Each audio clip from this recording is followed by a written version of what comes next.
अस्सलाम वालेकुम दोस्तों की हाल चाल है जनाब। तुसी देखते पे गुलाम एम टीवी ते मैं तुहाडा मेज़बान हाजी गुलाम अहमद। दोस्तों हमेशा की तरह अपने वीरों वास्ते जनाब अपने सबसक्राइबरों वास्ते अच्छे अच्छे जानवर जनाब अपने चैनल पर अपलोड होंगे ने।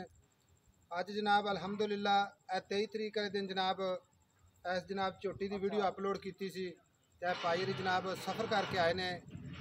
ये सारी मालूमात जनाब इन्हों के ज़बानी लैके देवांगे। अलहमदुलिल्लाह सेल हो गई जनाब, डाले लोड करावांगे, अल्लाह सुपुर्द करांगे। बाकी जनाब इहदा जो मामलात होए जनाब ये सारिया गल्लां जनाब भाई को लवांगे। अस्सलाम वालेकुम जी। वालेकुम अस्सलाम जी। भाईजान क्या हाल है? ठीक सही। थोड़ा उधर उच्ची आवाज़ ना बोलना। की ना अपना? गुलाम मुस्तफा। भाई गुलाम मुस्तफा केड़ी जगह तो आए जी? डेरा गाजी खान तो। डेरा गाजी खान तो ए मज जी जनाब तुसी वीडियो ते पसंद की बयाना सानू लवाया। ठीक है जी। अज खुद आके इहदी चुआई की तुसी? ठीक है जी। कितनी से कोई फर्क? कोई फर्क नहीं, साफ सुथरी चुआई है। साफ सुथरी चुआई है, साफ सुथरी चुआई है। क्योंकि आपदे हथ ना कीती तुसी चुआई? जी हां सी हाथ नाल कीती से। चुआई तो कोई फर्क नहीं ना? कोई फर्क नहीं, कोई घाटा वादा? कोई घाटा वादा का नहीं थी।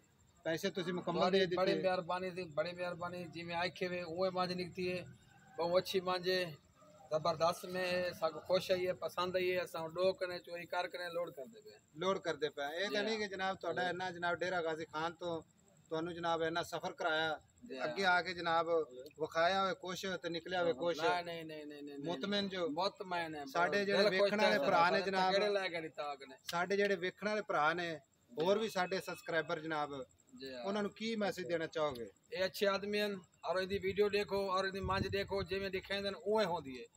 ये जबरदस्त था, कोई ने धोखा का नहीं, कोई फरेब का नहीं। चाचा जी तुसी आओ। अस्सलाम वालेकुम चाचा जी, की हाल चाल है? ठीक, तुम सुनाओ जी। हाँ जी भाई जी। हाँ जी, पैसे मिल गए? मिल गए पैसे। खरे कर ले? खरे कर ले। कोई घाटा वादा? कोई घाटा वादा कोई साडा विच लैन देन नहीं, कोई लैन देन।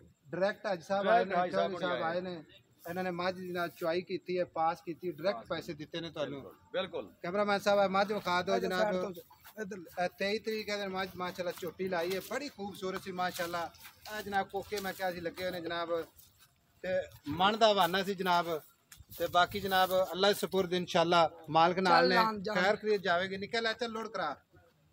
बाकी जनाब अपना चैनल इंशाल्लाह वेखते रहा करो। असल जनाब नीली दे जानवर हमेशा गुलाम अहमद चैनल ते मिलणगे इंशाल्लाह, साफ सुथरे। कोई जनाब लंगड़ा नहीं जानवर, कोई लूला नहीं, कोई जनाब घाटा वादा नहीं।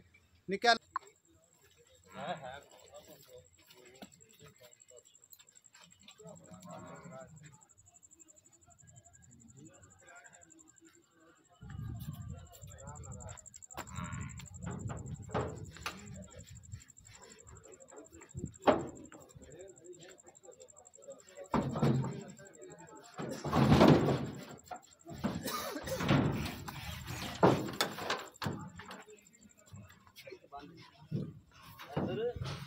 आगने लगता है ना बड़े काटे सेट जाए